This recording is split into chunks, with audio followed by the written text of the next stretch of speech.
Hi, everybody. All right. Good to see you all again. You as well. All Round right. two, right? World Charity Adventure round two. Yes. So we got Josh and I are both, but we're like in separate areas. So you see Josh some, and you'll see me some. Okay, good. And I enjoy seeing your team too. We need a third camera.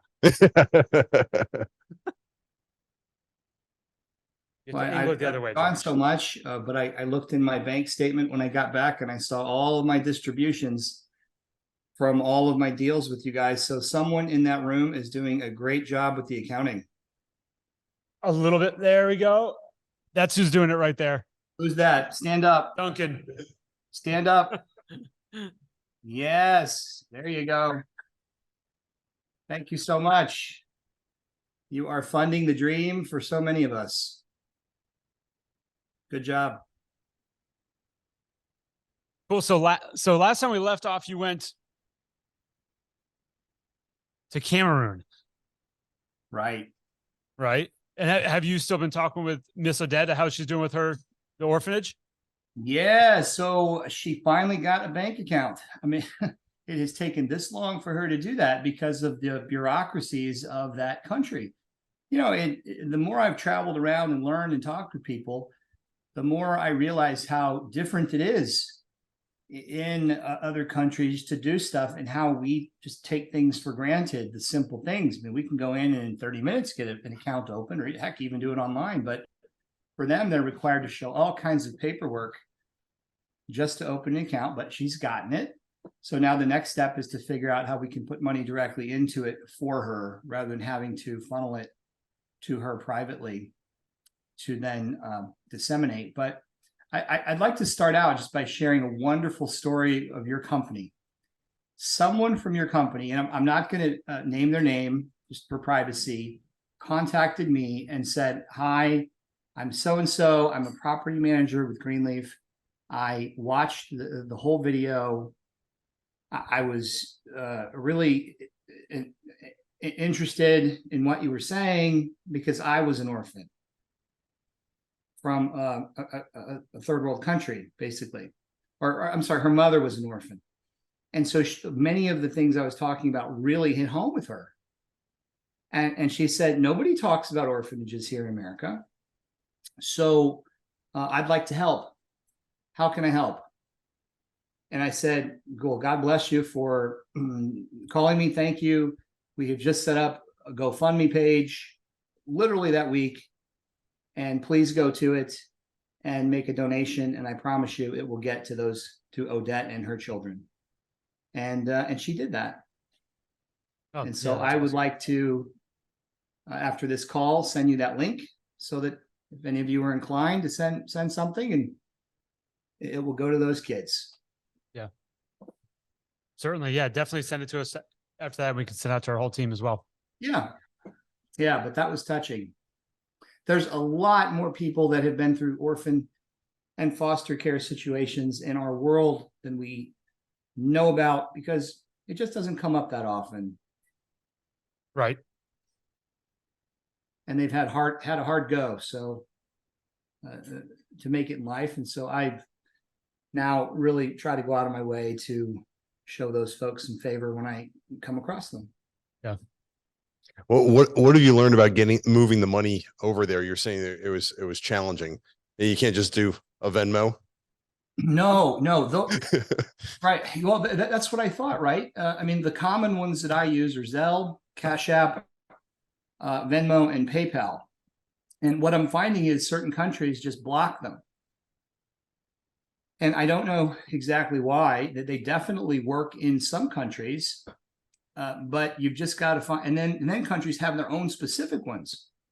So it's kind of a mess. I don't have a solution yet for it all. So that like Venmo is just US bank to US bank. Yeah. So you have to have a US bank account. Well, what about like a Western Union? Like that was the old Venmo. Oh, that'll always work. If you want to head to Kroger and do it. Yeah. So when did you get back from Cameroon? How long was it between Cameroon and then this trip where or you kind of went to Southern Africa? Right. It was about 2 months in between. So it's pretty quick. Correct. And how long were you? So how long were you? I mean, did you start in Zambia, or did you start? No, in we started in Johannesburg? Zimbabwe. Now, this is really interesting too. The American planes don't go directly to a lot of these countries. There's just a few gateway cities like Nairobi and in Morocco and in Egypt and in South Africa. But many of these countries in the middle of Africa don't have direct flights to America. So you've got to go to a connecting city, whether it be Turkey or London or Paris. So in this case, we flew to London and then flew to Johannesburg, and then from there into Zimbabwe. Where did you fly? So from Johannesburg, where did you fly into Zimbabwe? I think it's called Harar. Okay. I'll admit I'm not good with the names. We're cheating and looking at the map a little bit too, so we can I don't know. I get an never did idea. second language, but I know how to get around. I didn't quite know the names of it. But I'd say it was really cool about Zimbabwe. Everybody knew English really well. And in Zambia, unlike Cameroon, where everybody knew French and nobody knew English. So I sense every country in Africa is going to have its own locale for how it operates and communicates. Right. Yep. So when you went over there, how did you organize this trip, and what were you trying to accomplish Yeah, when you went there? Okay, so if you take a look, let's see, there's some nuns that are on the picture here, and I want to try to show you that this website, Microfinancing Partners of Africa. Here we go. Can you all see this? Yep. From poverty to possibility. So this is $1 million a year budget nonprofit that started with nothing about 10 years ago by a Catholic nun out of St. Louis. And she had a mission to try to empower people to be better for their lives by not giving away gifts, but by giving them a hand up. Something I know you guys really believe in as well. And so the concept is called microfinancing. And you basically make loans to small groups of 4 to 10 people that all know each other for things like cows and peanut butter and sewing. And they get together and they make things and then they sell them and they make a profit, and that profit goes back into the group, and then the group lives on. And they don't all make it. I mean, we did see a couple that failed for various reasons, but most of them did. And it was really cool, and it brought about a sense of pride. So they partner with other nuns that are there in about, I don't know, 7 or 8 countries in Africa. We only went to 2. I was really, really curious about going to the other ones. This was the log of our trip, actually. If you're interested and you go to microfinancingafrica.org, you can see under latest news, you can see the travel log. Here we are here. I'm wearing a traditional, well, I don't know what you call that thing. That's after playing bongo drums. You were wearing it though. All right. I was wearing it. Yeah. And here's our group at Victoria Falls. But these nuns organized all of this. And so in these cities, they know groups of people who wish to organize and create micro businesses, and they monitor them and make sure they're doing what they're supposed to do. And it's successful. It's working. It's taking people from poverty to self-sufficiency for not a lot of money. And so one of those nuns right there, who was what's the woman's name that led the charge, I would say, to get over there? Well, this white lady on the right is Sister Toni Temperini. She's Italian, and this was her vision. She's from St. Louis, and she's a member of the order is called the Sisters of the Precious Blood, and they report directly to the Vatican, and they're worldwide. And this was a micro business that was financed. And the woman here to her left is Prim. She's Zimbabwean. She has a law degree from Washington University, and she runs the operations of the nonprofit and oversees all of the loans. And she checks up on everything. She was born in Zimbabwe and made it to Washington University in St. Louis. Yep. And her husband's a computer programmer with Edward Jones. Now you do not have to be Catholic to participate in this stuff. It just happens to be affiliated with the Catholic Church. But I didn't know a lot about nuns, guys, even though I was raised in a Catholic church, and there were nuns sort of around. I really got to know nuns on this trip, and they are cool people. They are out there serving in very unique ways. I mean, we would stay in hospitals that they administered. They run orphanages. They take care of the elderly. They do support work for churches.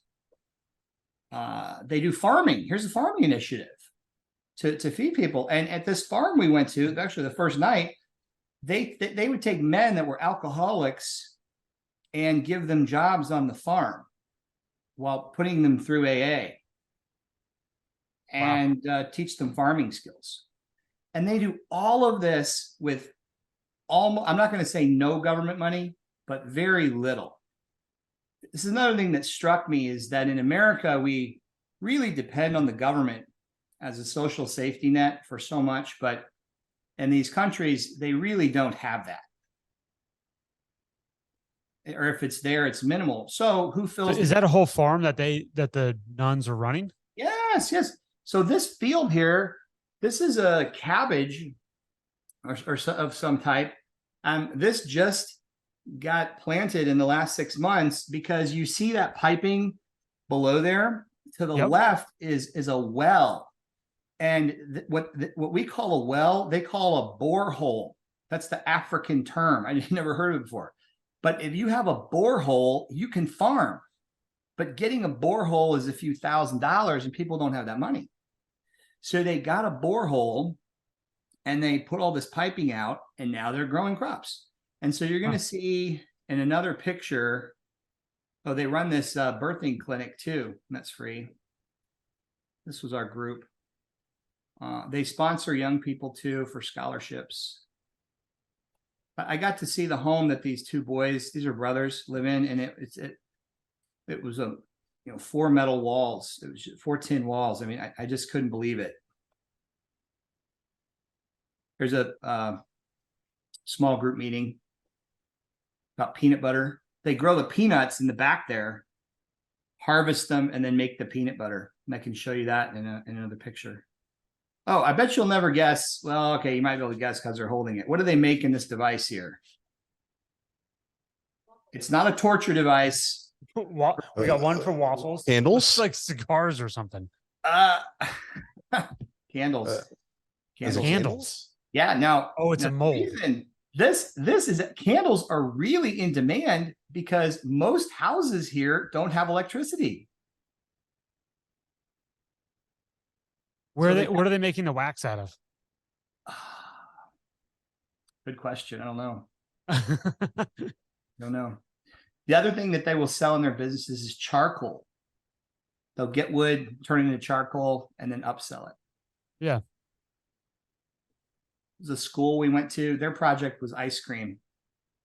I'll show you some pictures later. These girls all are teen mothers, and they're taught sewing. And so we bought all of their, can you guys see me? Yep. We bought all of their clothing and took it back, and then we're selling it at the gala for the. So how long were you here? How long were you here in Zimbabwe? Were you in the city the whole time, or did you travel around? Oh, we didn't do much in the city at all. It was almost all outside the city.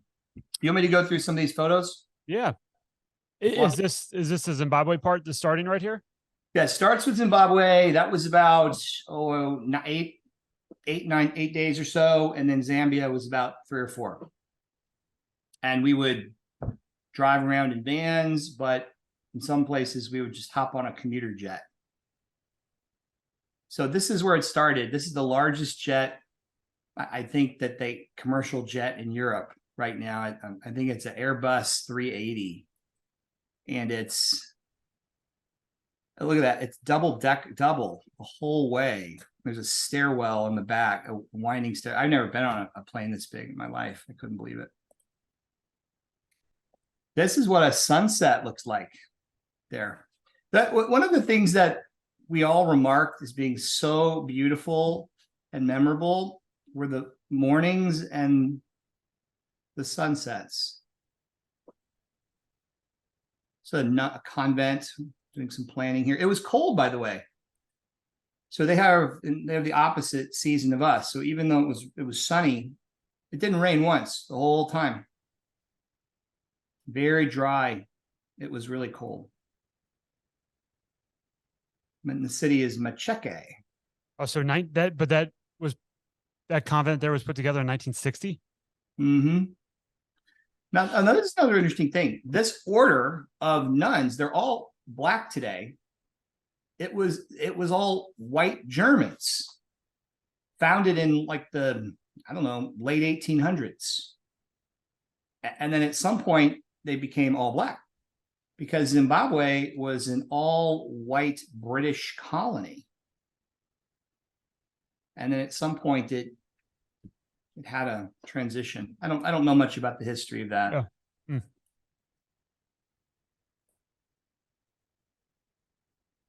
But Legacy Community Housing Corporation is the nonprofit organization that I founded and run and direct the charitable efforts. We donate about 50 to 75 projects a year, small and large, and this is one of them. And so you see this field in the back, it has no pipes. So we donated the money to put the pipes in this field so that it can look like the one you just saw. And if you look at what this nun is looking at here to the right, that's a borehole. That's the well, yeah. The well. Now here, so we got one question that came in. Were there priests here as well that were helping, or is it just nuns? No, that's interesting. The priests aren't really, they don't really, it's like oil and water. That the only time the priests come around is to do the mass on Sunday. It's as though the nuns are just on their own. They know their mission. They do it dutifully. They don't complain about anything. They're very happy. And the priests we didn't see them much, just for mass. Interesting. Where do they go the rest of the week? The priests? Yeah. Well, they're administering their parishes. Oh, so they're all over the place too then. Yeah. Correct. I mean, the parishes have all their own programming related to their religious programming.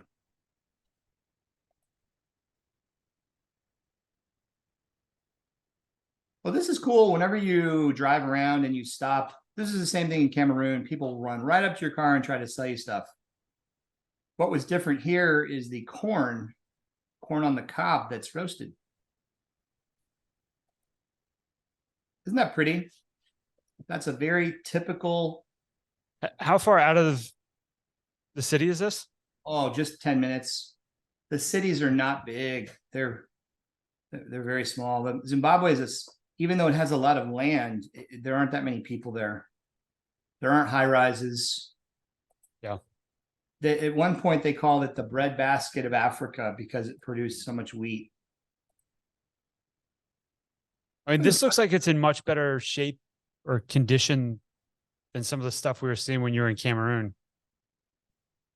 Yeah, that looks fairly modern right there. Definitely. I mean, we saw, Cameroon seemed like it had a lot more destitution. Yeah. Mm-hmm. Why I don't know. And other than the two women right next to each other, that I don't know, you know. So today we want to make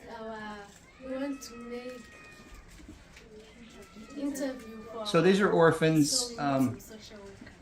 There's 18 in this facility, and they did a skit for us.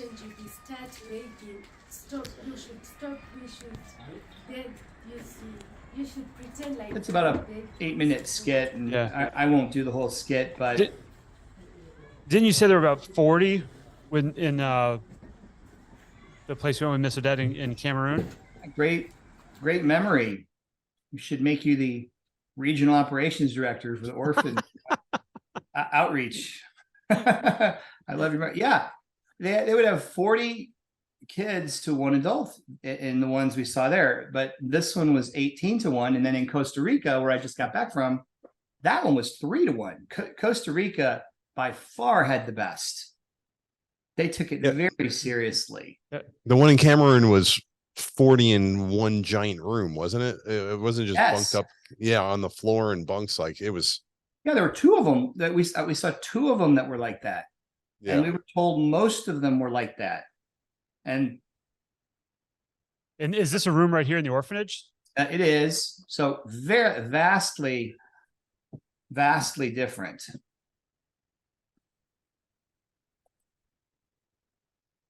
So what Legacy agreed to do is we are going to sponsor this orphanage because we like that it has the structure of the nuns behind it. They bring a level of quality and stability to it. They own the building.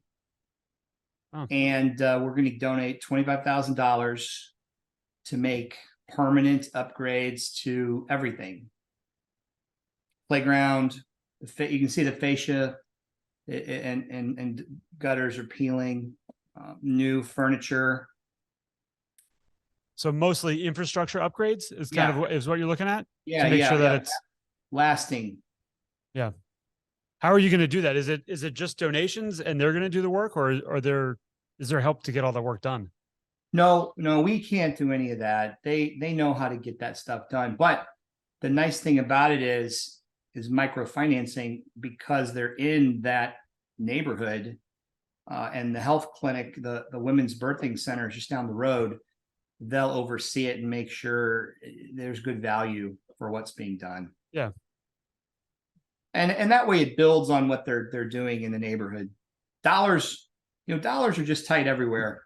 Continue. I mean, I heard that throughout the whole trip. No money. Would love to get this fixed. No money. But is there less money flowing in from a donation standpoint?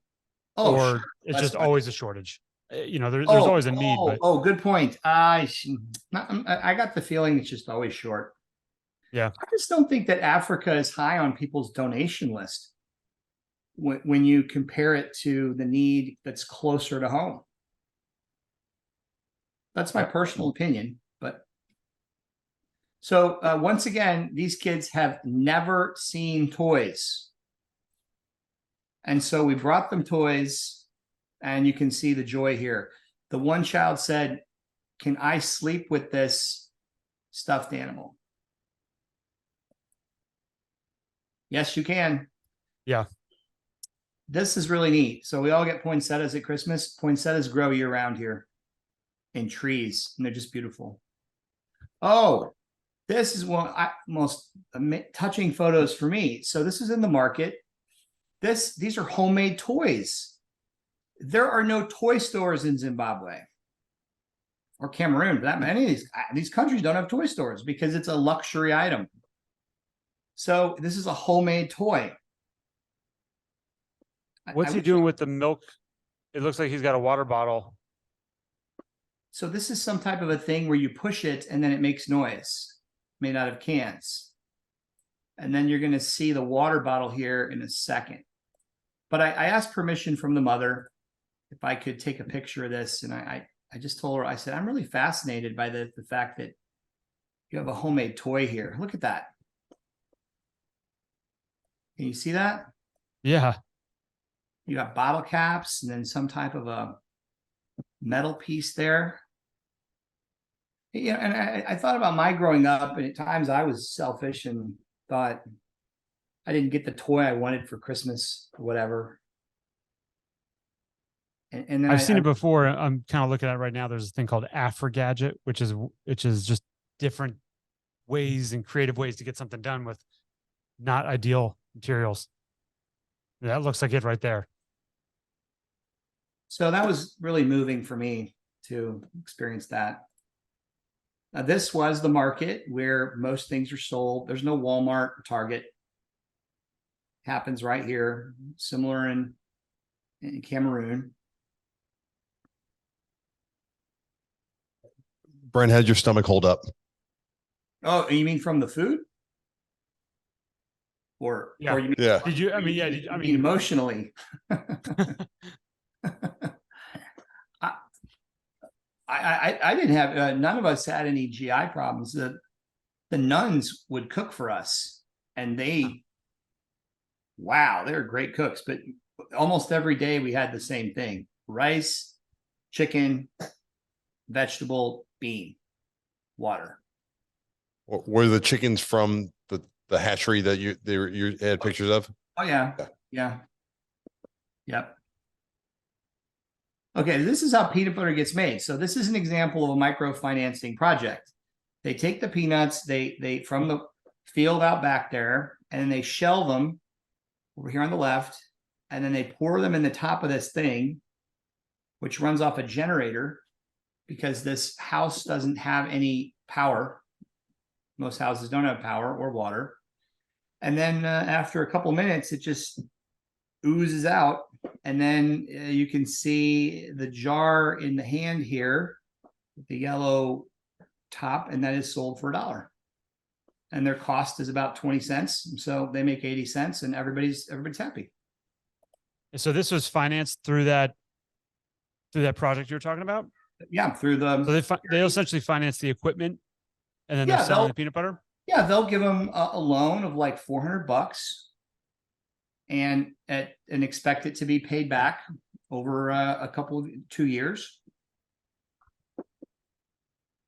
And if you sell, 1,000 of these things, then you've paid it back and made some profit for yourself. Yeah.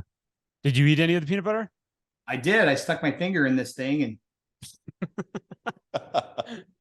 licked my fingers, and it's really bland. I mean, when you buy Jiffy, they put a lot of stuff in there to get it. It's not just only peanuts. So she didn't have a whole bag of sugar cane to dump in there with it. Yeah, they juice it up. Oh, I thought this was really interesting. So I don't know if you guys remember, I owned a daycare and it had 80 children. Yeah. And look at this sign. So we went into daycare that was run by the nuns. Again, the nuns are in all kinds of activities that are helping society. And let me see if I can blow this up. Look at how they approach. There's no political correctness here. So they talk about domestic violence here. Look at this woman beating the child with something. Well, I guess so they're trying to use imagery a child would relate to more. Yes, I think so. That is indicative of this culture. And then here, when they talk about sexual abuse, the man is taking off his pants. And on child labor, the man is getting drunk while the child is wielding an axe. See that. And then under, children, the child sleeping in a building. You might recall I told you they pulled kids out of these buildings that were living there. And so, yeah, I mean, this stuff's real. And anyway, all right, we'll move on. Yeah. That's an evening. Isn't that a beautiful sunset? Those are mangoes. Yeah. Africa is so fertile. Brent, real quick, when you had your apartment complex here in Atlanta that you operated, how many kids were at the daycare that you ran on site there? Because I mean, you had a full program for kids there. Yeah, we had about 75. And how many full-time people were at that daycare at the center? Oh, this one had about that many. Yeah. Mhm. So they wanted me to eat caterpillars, and I refused to do it. This is a So delicacy. that's one of the insulting. You questions here should- is, what are the local foods like? So we don't have an answer for what the caterpillars tasted like. Not from me. I was worried about GI problems, Yeah. but Is that, they dry them. yeah. And so I said, wait a minute, if I eat this, then there's no butterflies, right? Well, yeah, that's the deal. So that's just a dried caterpillar. They That's catch it, dry them, and that's it. Everyone there eats dried caterpillars, and there are no butterflies flying around. I just got back from Costa Rica. There's butterflies everywhere, but none in Zimbabwe. Now I know why. So it's dried. So it's not, I guess when you bite into it, it's more of a crunch than a ooze. Mm-hmm. And so it's almost like eating dried crickets, which is pretty common in like Latin America as well. They've got that stuff too. Yeah. Mm-hmm. That's what the peanut butter is for. It's a beautiful morning. Just unbelievable skies there, and they go on forever, and they're wide. One of the cool things is we would drive by schools a lot, and people were always interested in seeing us because we were different than they were. And they don't see a lot of people like us. Did the nuns run schools there as well? Oh, yeah. Yeah. Oh, yeah. Yeah, I might go back. I made a connection with the school you're going to see, and I think I might go back for a month and teach about business and world economics. But they're just so cute, and everybody's got to wear a uniform. This is one of my favorite pictures because they don't see me taking their picture. Right. Yeah. The challenge, I mean, what really broke my heart, and I shared this with some of the others in the group, is that these kids do well in school, but then there's nothing for them after. In America, there's jobs. They can go work for Greenleaf. But here they don't have those opportunities. Or they're just very slim. Yeah. How long were kids typically going to school here for? Well, they would do the high school. They would go through high school. Okay. Which they called Form 4. Yeah. Very respectful. Every young person I met was respectful, kind. So this was the sewing class that was taught by a nun, and all of these girls were dropouts because they're pregnant. And look how young they are. And so these girls would just fall through the cracks of society if this program did not fund them learning how to sew. That's the shirt you bought right there. That's right. My girlfriend, Mara. Look how happy they are to interact and to get paid for what they did. You know, it's not a handout here. And then they got a couple nice pep talks.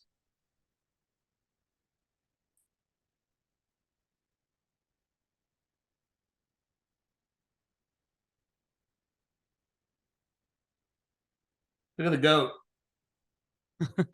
The goats are everywhere. Goats and donkeys just walking around. Somehow they know who owns them, but I don't know. I never figured out how they knew that. But every kid here, almost every kid is looking at us. See that? Yep. They're very interested. It is this looks like it's all in one school.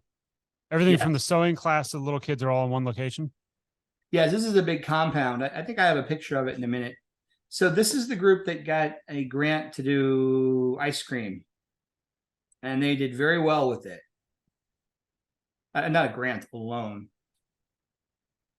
And they were presenting their findings. One of the things I brought is bracelets, motivational bracelets. And I gave them out throughout the trip rather than give people money. give them something special, unique, remind them of something positive, and it's a big hit. So I talked to this class for about an hour. How old was that? How old were the kids in that class? They were about ninth grade. Okay. This was the school. Oh, Part so of it's it. a big complex. And it goes on too. It keeps going. Some kids live there. I guess some of these pictures aren't in order, but here's another meeting. There's so much interest by the community around small business, micro business. So the nuns would just set up, they'd say, hey, can you be here at this time? So it'll be about 2 hours. We're going to explain it to you. Bring everybody that you think you want to be involved in this, your micro enterprise, and let's talk about it. And that's what would happen. Here's another peanut butter making enterprise. Oh, this was really cool. So this is another one that we donated to. This is a culinary school. So unlike Cameroon, which really didn't have any tourism, Zimbabwe and Zambia did have a little bit because they have Victoria Falls, which is one of the wonders of the world, which is this massive, long waterfall system. And so there's a lot of tourism that does come as a result of that. I took this picture because it just shows the lack of infrastructure. You know, in America, we have regulations around road signage, barricades, but here they've just taken some old oil drums and punched holes in them and taken logs to evidence a closed road. That's indicative of much of the road signage. Now, this is one you guys will like. It's some Class D housing. It's brick construction, metal roofs. Those dishes. It looks just like home. Oh my gosh, with the DirecTV. Yeah, with the dishes DirecTV everywhere. dishes everywhere. I mean, for a second, I thought I saw a Greenleaf sign. I mean, I wasn't sure, but anyway, it's, you know, world away, but It's pretty similar style to a lot of the 1970s style construction of two-story apartments here. Yeah, there's probably no like cable infrastructure, so it all has to be dish. right. So I said, is there much demand for this to my local guide? And like, oh yeah, you can't get into this. There's a long waiting list to get into this. Brent, I gotta imagine that there's indoor plumbing in those and power compared to the more rural locations. Right. That's right. The rural stuff, like what you saw where they were making peanut butter, that you go to an outhouse. Yeah. There's a hole that's dug and you just get used to it. So what is this street picture here? I mean, there's a pretty big building behind that there, so this looks like a more populated area. Well, yeah, this is the main, this is the one downtown that was near Machake that we spent a little bit of time in, and this is a rare market. There's really only about 4 streets that were like this that we saw the whole time, and this is where we bought some bracelets that giving away to people. If you guys were there, I would give you Oh, one of these copper bracelets. They're made by people. Paid $3.50 each. where do they get the copper from? They steal them from Transformers. No, I don't. That someone speculated that that's where they were getting it, and I don't know. I was wondering the same thing, but I mean, it's not a whole lot of copper, so it is.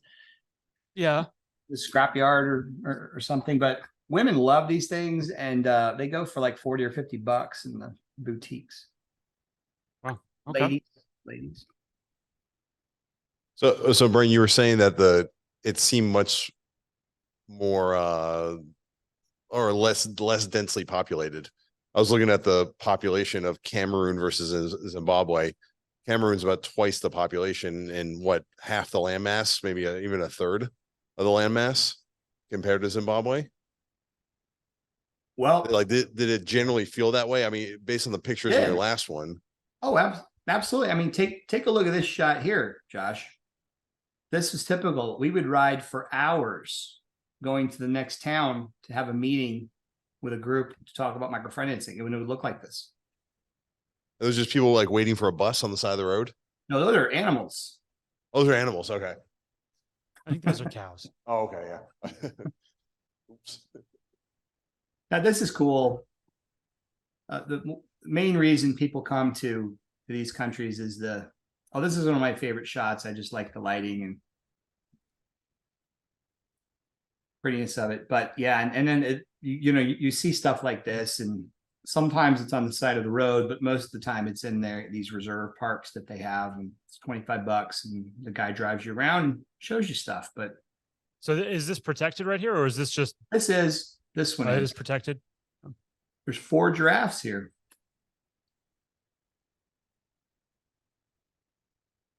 When I was a kid, I loved giraffes. Still do. These are wildebeests crossing. So So where are you headed? I have to see all this. So did you drive to Zambia? We trying to think. Or so is this driving between Zimbabwe and Zambia that you're seeing this stuff? Yes. Yeah. Yes, there's regions that cater to tourists where they have safari-like conditions. So this is a really famous old hotel from the 60s. And this was my hotel room. One night we stayed in a nice place as a group. And what's cool about this is elephants come and eat these trees at night. So you just look out your window and there's elephants eating. And that's exactly what happened. Oh, okay. So we're all in property management here. What's going on here? Well, water is such a precious commodity and parts are hard to get. And people take sponge baths here to clean themselves. They don't always shower, definitely don't always have hot water. So this has a leak. There's a valve that's bad here. So rather than just let it drip, drip, drip, they stopped it up and then they use this water for stuff.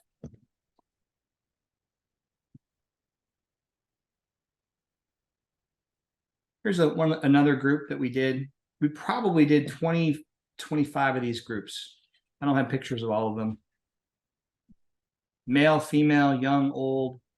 And what are you doing here? This is going around and talking about the microfinance programs that the nuns organize?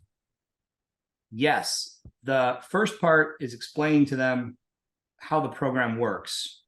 The second part is they talk about what their ideas are for business. And then the third part is question and answer and discussion of next steps. These guys wanted to make charcoal. So this is Victoria Falls. Yeah, and it just goes on and on and on. I could not believe it.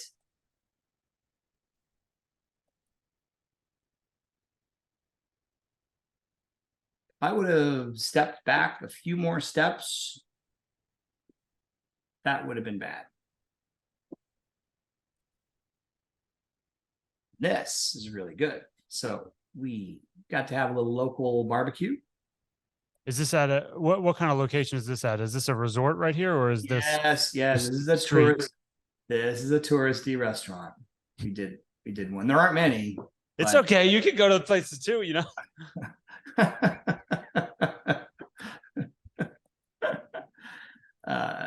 Really, like a lot of cultures, sauce is a big deal. So we got to try a lot of different sauces.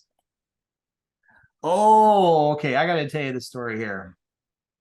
So let's see if you know what. Let's quiz you two. What is this at the top? What kind of fence is this?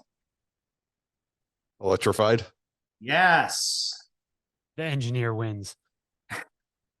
And why? What are they trying to keep in or out? There you go. That's the question, right? In America, it's criminals. Here, it's elephants. Because a elephant that will get in and rampage the resort that's a catastrophic loss and can cause loss of life. Or other, big cats, for example, they can hop these fences. So did you choose to park right there, or is that someone else's car? No, someone else did. But here's the story. So right here is the gate to the place. And it's one of those gates that goes like this. That's like a dam, like you might see in New Orleans on a levee that's really huge that slides over. And we're coming back from the restaurant. And there's about 15 of us. And we all go through the gate. We're about 25 steps through the gate. And then all of a sudden, people start screaming like crazy. Like there was a shooting or something. And we didn't know what was going on. And then the gate, there was a guard at the gate, and the gate slams shut so fast. I couldn't believe it. And people are still screaming. And so then this Chinese tourist, he comes running towards us and he goes, "There's 2 elephants outside trying to get in. I took their picture." And so he's showing us the picture.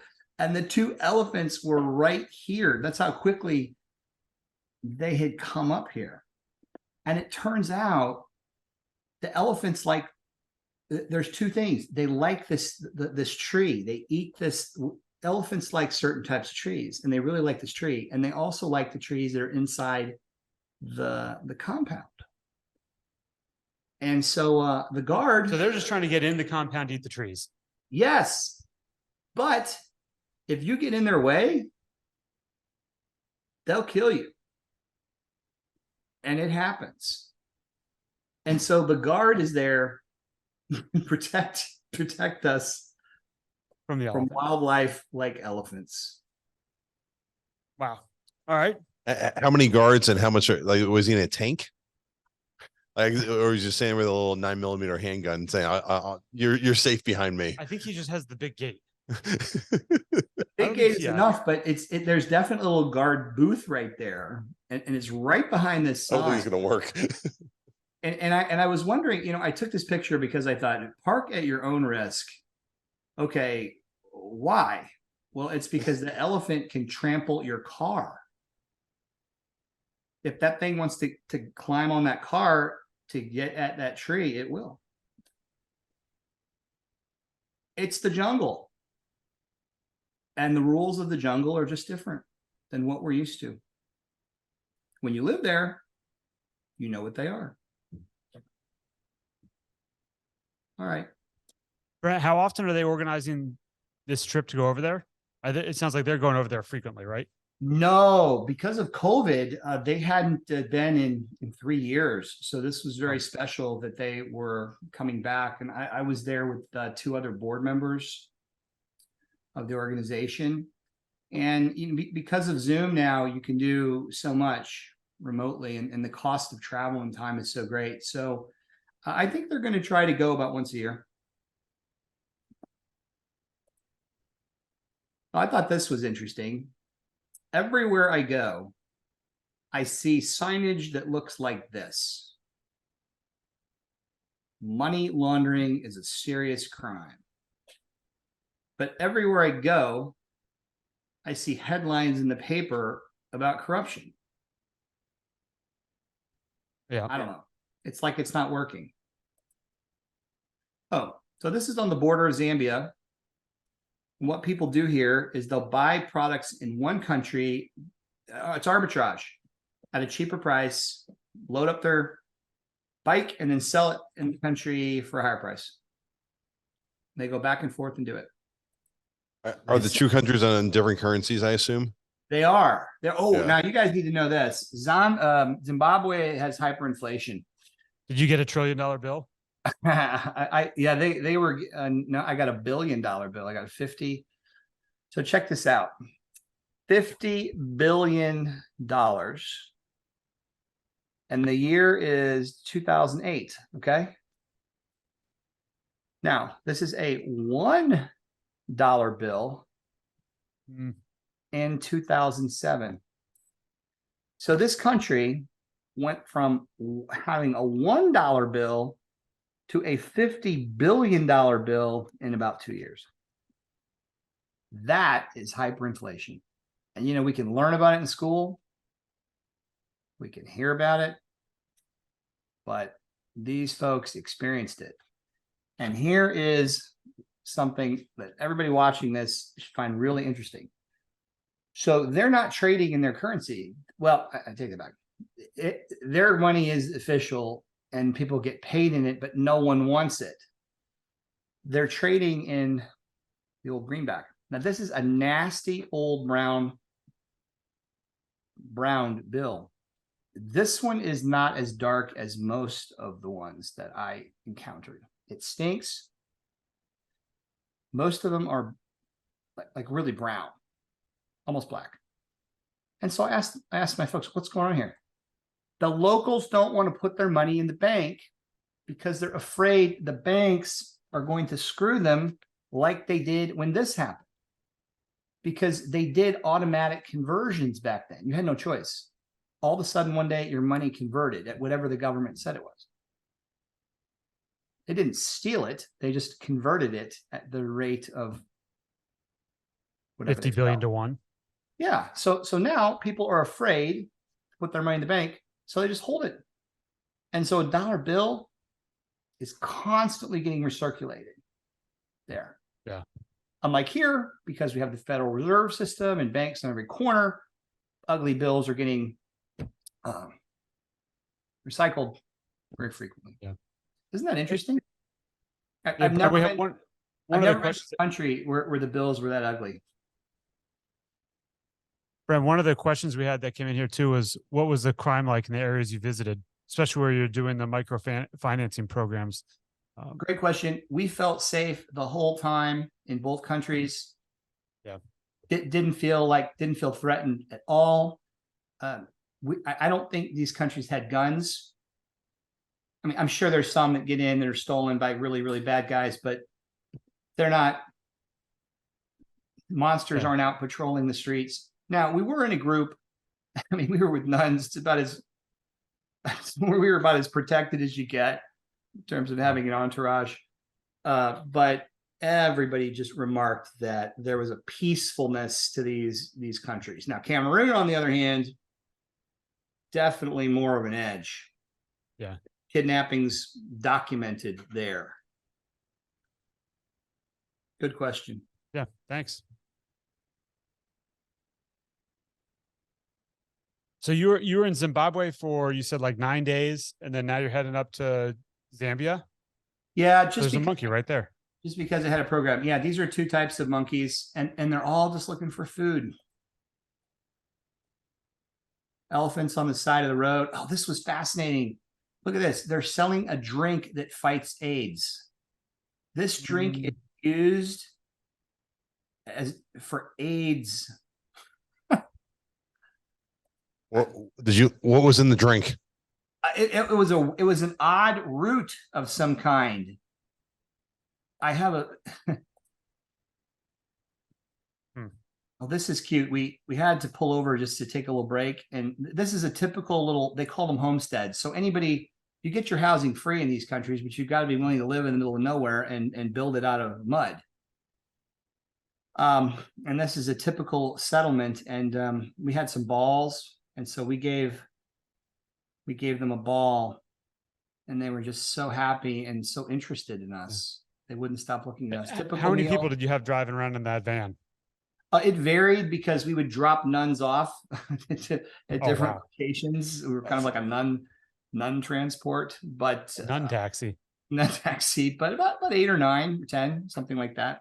And it worked. It was a little uncomfortable, but it worked. It's cozy. Okay. Yeah, here's the food. Did they give you shotgun? Once. Oh, it's all right. Once, but there were bigger people than me, Josh. Wow. Yeah. Okay. Again, being maintenance. Do we have some maintenance people in the room? No. All right. Well, maybe I'm on. Yeah. They're actually working. Any Greenleaf maintenance person that does this would be shot on the spot. But if you're in Zambia, this is how all your maintenance gets done. Because everything springs a leak, they take like a rubber band and just wrap it around so tightly that it stops the leak. And here was a pipe. Is that a pipe? Yeah, it's a main water line in a hotel that they had just bypassed, and they didn't want to patch it anymore. But as someone that has done maintenance for 25 years, I just thought this was hilarious. Because we always say, don't patch it, do it right. Well, these guys just patched it and patched it and patched it. Here's another really good training with the products that they made in the back. Small group meeting. It's so empowering for some of these women because they're really in bad abusive situations where men are being bad to them and holding things over them to and like you know, if you don't do this for me, I won't give you little pittances of money. And then now these women can say, well, okay, I can be a good was it mostly women that were doing the microfinance program? Mostly. Mm-hmm.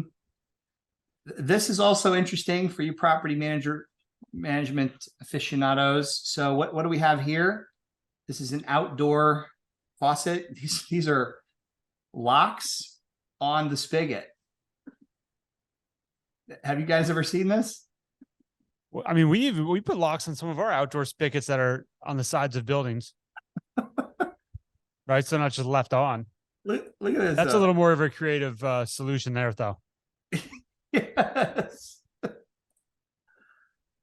Public trash area, public market. The markets are always cool. I always like water. You know, you don't have water piped to anything really, except unless you're a commercial building. So everybody's got to go to the main and then get their water for free and then haul it to wherever you live.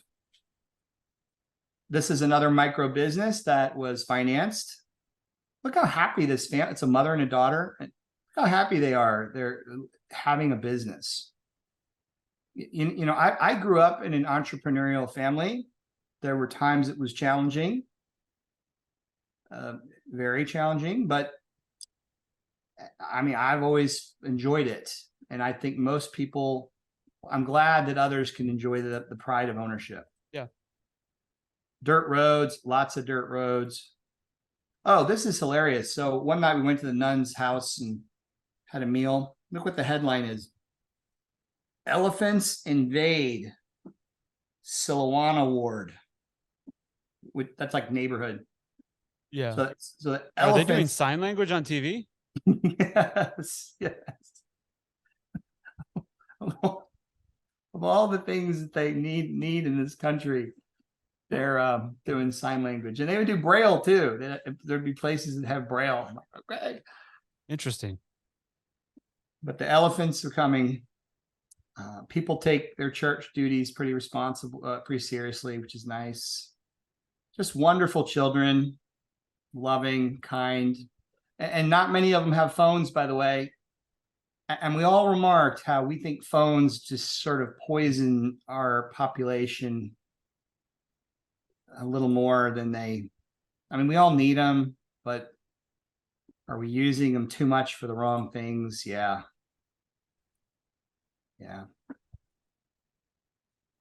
Oh, this was really cute. The little girl here to the left, in the gray, she says, "Sir, can I touch your hair?" And I said, "Sure." and so she grabs my hair and she goes like this, and she goes, "Oh, it's soft and curly," to all of her friends. I said, "Okay, yeah." So where are you at right now here too? Oh, this is in front of the church. We went to a Sunday church service in what city? Zambia. Mm-hmm. Oh, it's okay. In one of the small towns. I don't remember the name of the town, but the lovely church service where people sing. Zambia. I mean, look how pretty that is. Oh yeah, that's do you know what city you went to in Zambia? No, I forget.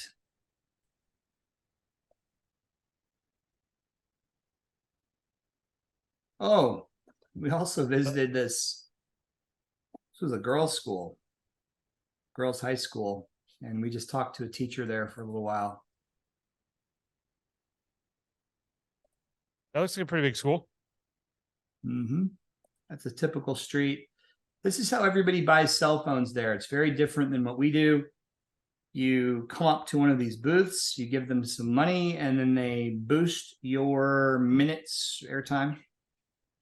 They're all over. They're everywhere. Typical street in downtown. This is the main city that we were in. Oh, this was a headline. I couldn't believe this headline. People are faking illness just to access food after being admitted to the hospital because of the serious hunger, which has hit most parts of the Western province. Think about that. Oh, wow. Not enough money for food, so you fake like you're sick to get 3 meals. And then we also saw where it says most Zambians only get 2 meals a day because they can't afford 3 meals a day. So are you doing the same microfinance program in Zambia too? Are the nuns running that all there too? Yeah, the nuns have put that program in 7 countries: Tanzania, Kenya. I forget what the other ones are. They're all in that area though. Yeah.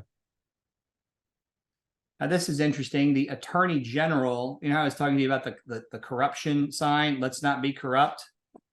Right. Over there, the Attorney General of, I think this is Zambia, resigns. Dick. Because of irregularities observed in many government departments. Yeah. And here's the goodbye right here with the sisters. This was kind of so interesting. did they stay? She's Did wearing they stay an there? Old Navy shirt. And I said, do you know what Old Navy is? And she says, no, I have no idea. So I explained to her that it's a very popular brand in America. And she's like, oh, okay. So Brent, did they all stay back, or do they come back to the U.S. and go back to St. Louis? Great question.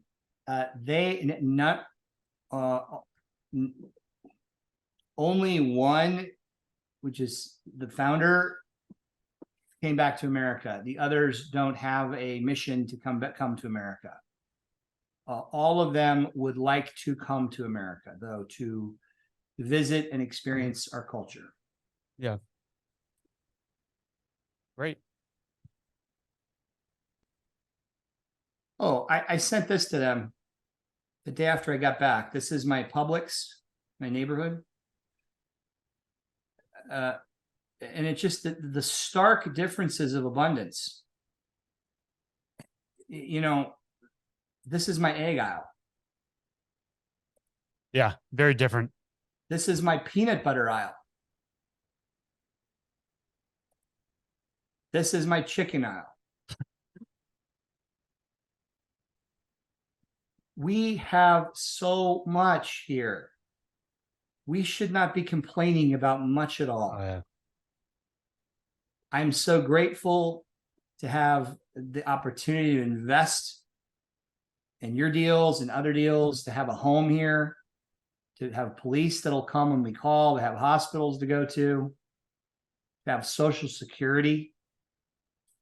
All of those things are blessings that we just shouldn't take for granted. An automobile, they don't have automobiles. What would you for anyone else that's looking to get involved with this organization or volunteer over there? How did you even get started with this, or what kind of advice would you have on that front? Yeah, they just need to go to that website and make an inquiry, or just call me, just like your other colleague did. I really enjoyed speaking with her. Yeah, I'll be happy to speak with anybody from your company. You guys are really wonderful people. Yeah. Okay. Right. Yeah. I love what you do for others. I'm sure others will take you up on that. So when's your next trip that you've got planned? I'm taking a break. I don't have one for a while. So 2 massive trips in 2 months that was good for right then. I got to tell you guys, it was taxing on me to do that. This is the biggest travel adventure I've ever had. I came across stuff I never encountered. I mean, I had a great support system in place, but still, you got the time zone issues, you got the food issues. But it's different. Speaking with people issues. So, but I loved it. But yeah, I'm taking a little break. What else is Legacy working on in the US, or is everything really focused on Africa right now? I'll tell you what I'm excited about. We are probably going to open a used clothing store in Charlotte, North Carolina. Okay. Where the proceeds go to charity. That's what I'm working on the next 2 weeks to figure out how financially feasible it is. And we're going to deal with higher end sports gear. Okay. Not like just, you bring in your whatever, it'll be a consignment shop. And then proceeds will go to a multitude of charities and help minority businesses. Yeah, that's excellent. Depending on how much square footage you need, we might have office space. Retail. Do you really? Are you in Charlotte? Yeah. I didn't know that. Yeah, we've got a couple mix of commercial. We've got some residential stuff that's up there too. Yeah. Well, I'll know in a couple of weeks if we're moving forward. So Josh, I'll give you a call if we do, for sure, because I don't know it's been many, many years since I've been up there. Very cool. That's exciting. Yeah. So if you look back on this trip, what would you say cultural differences? Was there anyone that was challenging or unique that you noticed? Well, or most unique? Well, what I can share with you guys that just kept coming up with me and my colleagues is that even though everybody was so darn poor, everybody was so darn happy. Yeah. And compare that with the average American, where we have so much, and yet so many of us are struggling to feel happiness, joy. Yeah, that's very true. Yeah. We're aggressive. We didn't see any aggression there. Yeah. So yeah, I reflected an awful lot on that. Yeah. Okay. Well, we'll send out the website and make sure I get it. I'll make sure I get the right one here for the nuns on volunteering with that and helping with that organization. Because I think, and that has all the stories on there too, from just, I assume, microfinancing options with other people that are in it, right? Correct. You can find out everything they're doing on that website. So, okay. So we'll send that out. And then, yeah, we're going to send the recording out here too for people that missed the webinar to the rest of our team. Please. And then, and please also send the GoFundMe for Odette in Cameroon. And I would sure appreciate it if the Greenleaf Foundation could find a couple $1,000s to support building their new playground. Yeah, definitely. Yeah, that sounds great. Yeah. It's a worthy cause. Yeah. Well, Brent, we really appreciate the time. Thanks for sharing your story here. It's exciting to see. So thank you, guys. Cool. All right. Well, have a good rest of the week, Brent. Thank you. Thanks, Brent. Bye, guys. For more tips on operating and investing in real estate, please check us out at greenleafmanagement.com or find us on YouTube and Spotify.